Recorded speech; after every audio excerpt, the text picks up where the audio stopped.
Last property हम लोग discuss करेंगे ऑस्मोटिक प्रेशर। सबसे पहले इसमें ऑस्मोसिस और डिफ्यूजन, ये दोनों टर्म्स, उन दोनों में डिफरेंस क्या है। फिर ऑस्मोसिस दो टाइप का होता है, एंडो ऑस्मोसिस और एक्सो ऑस्मोसिस। फिर ऑस्मोटिक प्रेशर होता क्या है एक्चुअली, रिवर्स ऑस्मोसिस। फिर कुछ टर्म्स हैं, isotonic solution, hypotonic solution, hypertonic solution. उसके अलावा ऑस्मोटिक प्रेशर को आप कैसे कैलकुलेट करें। सबसे पहले देखिए ऑस्मोसिस और डिफ्यूजन, इन दोनों में मेन डिफरेंस क्या है, होता क्या है ऑस्मोसिस और डिफ्यूजन।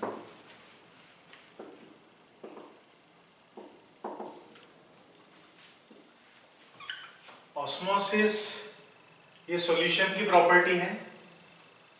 ऑस्मोसिस में सॉल्वेंट मॉलिक्यूल का मूवमेंट होता है from lower concentration to higher concentration through a semi permeable membrane. तो ऑस्मोसिस में जो मूवमेंट होता है ये होता है from lower concentration to higher concentration. Diffusion में क्या होता है, डिफ्यूजन में पार्टिकल्स का या सब्सटेंस का मूवमेंट होता है from higher to lower concentration.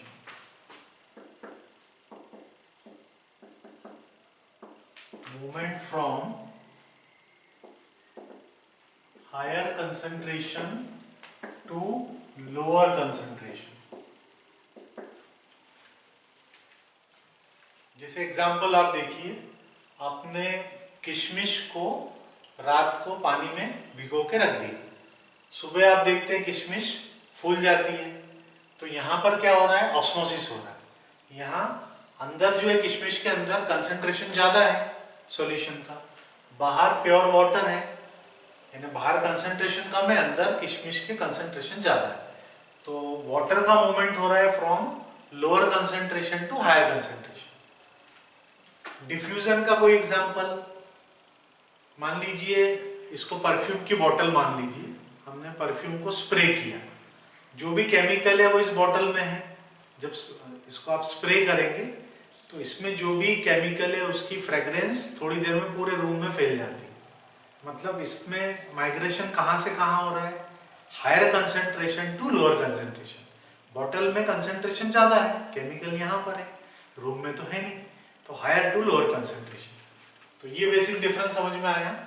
यहाँ मूवमेंट होगा पार्टिकल्स का from lower to higher concentration, और डिफ्यूजन में होगा from higher to lower concentration. सबसे जो इंपॉर्टेंट पॉइंट है, यहाँ केवल सॉल्वेंट मॉलिक्यूल्स का मूवमेंट होता है। जब भी मूवमेंट होगा सॉल्वेंट मॉलिक्यूल्स का होगा। यहाँ मूवमेंट होता है, सॉल्यूट का भी मूवमेंट होता है और सॉल्वेंट, मतलब दोनों का मूवमेंट होता है। केवल सॉल्यूट हुआ तो सॉल्यूट का होगा, केवल सॉल्वेंट है तो सॉल्वेंट का, लेकिन सॉल्यूशन है तो दोनों के पार्टिकल्स का मूवमेंट होगा। तो यहाँ केवल सॉल्वेंट का, यहाँ सॉल्यूट सॉल्वेंट दोनों। फिर जो ऑस्मोसिस है ये सॉल्यूशन की प्रॉपर्टी है, it is the property of solution. ये सॉल्यूशन की प्रॉपर्टी है, मतलब केवल सॉल्यूशन में आपको मिलेगा ऑस्मोसिस। डिफ्यूजन ये कहीं भी हो सकता है, ये सॉलिड में भी हो सकता है, लिक्विड में भी हो सकता है, गैसेस में भी होता है डिफ्यूजन। और सबसे ज्यादा डिफ्यूजन कहाँ होता है, जब सब्सटेंस गैसियस स्टेट में प्रेजेंट होता है। देन जो ऑस्मोसिस है वो रिवर्सिबल प्रोसेस है, और डिफ्यूजन ये स्ट्रिक्टली इरिवर्सिबल प्रोसेस है।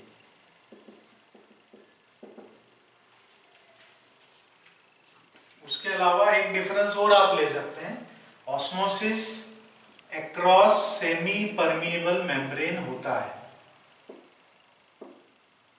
तो ऑस्मोसिस में सॉल्वेंट मॉलिक्यूल का मूवमेंट होता है from lower to higher concentration through semi permeable membrane. ऐसी कोई मेम्ब्रेन की यहाँ रिक्वायरमेंट नहीं होती। आया समझ में आया। तो ऑस्मोसिस में सॉल्वेंट मॉलिक्यूल्स का मूवमेंट होता है from lower to higher concentration through a semi permeable membrane, और डिफ्यूजन में मेम्ब्रेन की रिक्वायरमेंट नहीं है, लेकिन यहाँ मूवमेंट होता है from higher to lower concentration. यहाँ केवल सॉल्वेंट मॉलिक्यूल का मूवमेंट है, यहाँ सॉल्यूट सॉल्वेंट दोनों जितने भी पार्टिकल है सब्सटेंस में सभी का मूवमेंट होता है। ये रिवर्सिबल हो सकता है, ये स्ट्रिक्टली इरिवर्सिबल है। समझ में आया इतना? अब आगे देखिए, ऑस्मोसिस दो टाइप का होता है, एंडो ऑस्मोसिस और एक्सो ऑस्मोसिस।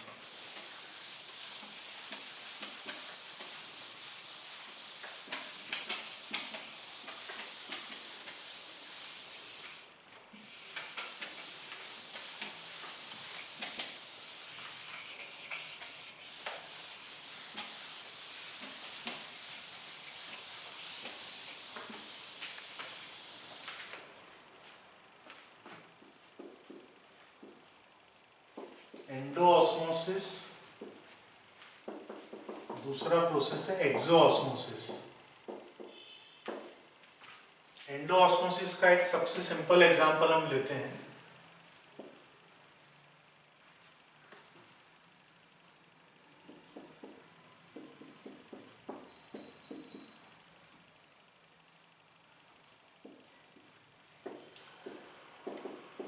रेजिन को जब आप वाटर में रखते हैं, किशमिश को पानी में रखते हैं, तो क्या होता है? ये फूल जाती है, इट स्वेल्स अप। उसका रीजन क्या है? वाटर का मूवमेंट होता है from outside to inside.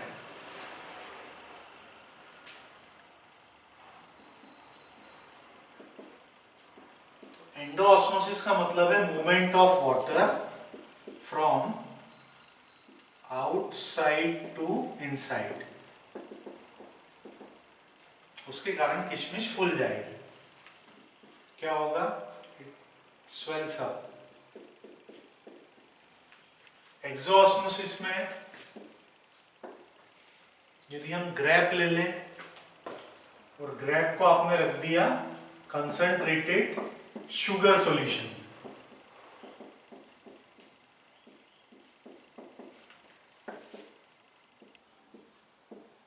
Grep को कंसंट्रेटेड शुगर सॉल्यूशन में रखा है, तो इसमें क्या होगा? अंदर जो वाटर है ग्रेप के, उसका मूवमेंट होगा फ्रॉम इनसाइड टू आउटसाइड। तो यहां पर मूवमेंट ऑफ वाटर मॉलिक्यूल्स होता है फ्रॉम इनसाइड टू आउटसाइड। उसके कारण क्या होगा? जो सब्सटेंस है वो श्रिंक हो जाएगा। तो endo osmosis means movement of water from outside to inside, और exo osmosis movement of solvent molecule या water from inside to outside. Endo osmosis जब भी होगा तो जो भी सब्सटेंस है वो फूल जाएगा, इट स्वेल्स अप, और एक्सो ऑस्मोसिस होगा तो सब्सटेंस श्रिंक हो जाएगा। ठीक है?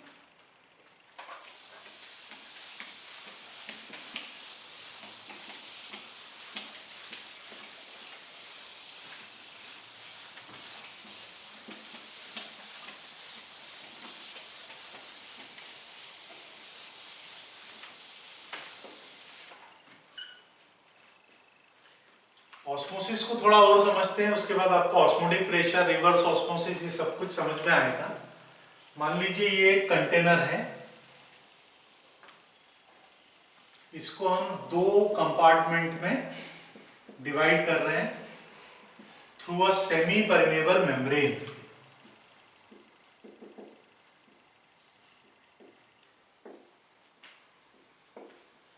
सेमी परमेबल मेम्ब्रेन के थ्रू इसको दो कंपार्टमेंट ए और बी में डिवाइड कर रहे हैं।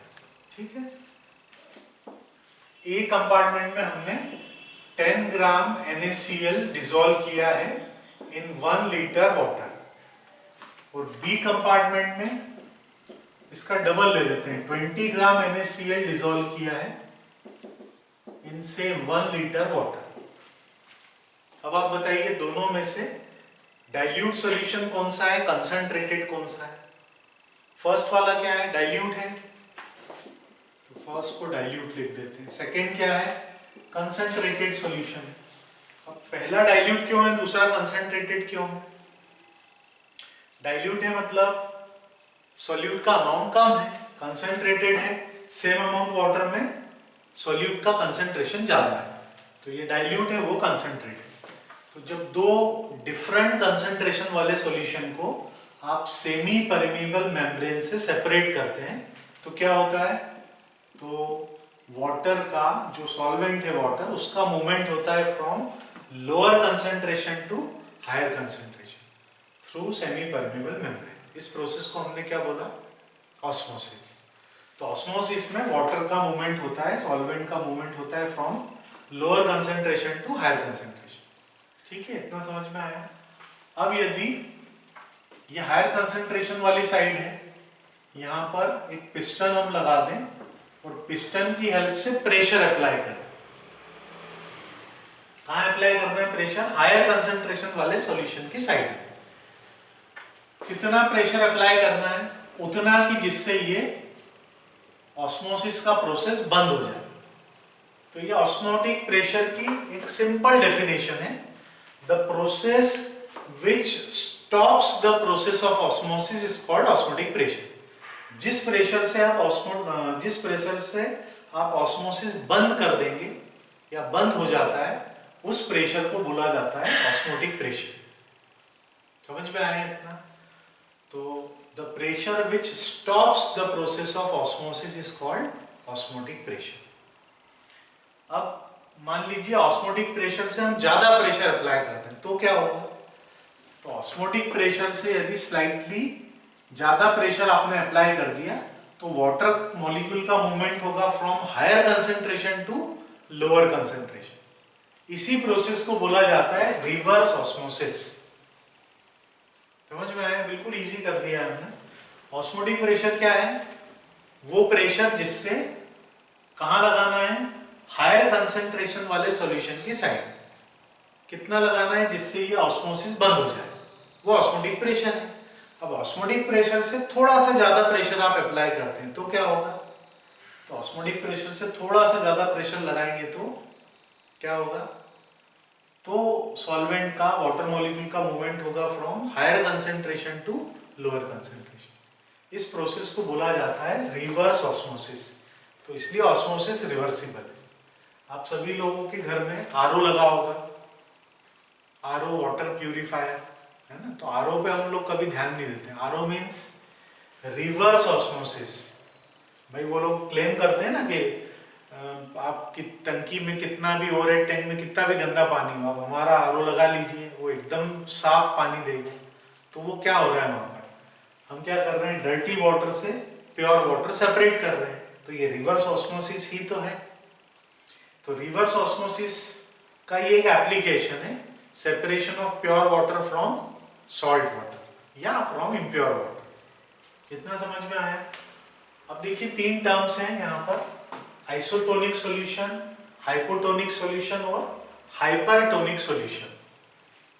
ये तीनों टर्म्स का रिलेशन सॉल्यूशन के कंसंट्रेशन से है, ऑस्मोटिक प्रेशर से है। देखिए फर्स्ट में हमने कंपार्टमेंट में 10 ग्राम NaCl डिसॉल्व किया है 1 लीटर वाटर में, है ना, इसको डाइल्यूट बोला। दूसरे में 20 ग्राम NaCl है, मान लीजिए इसको हम कर देते हैं वापस 10 ग्राम।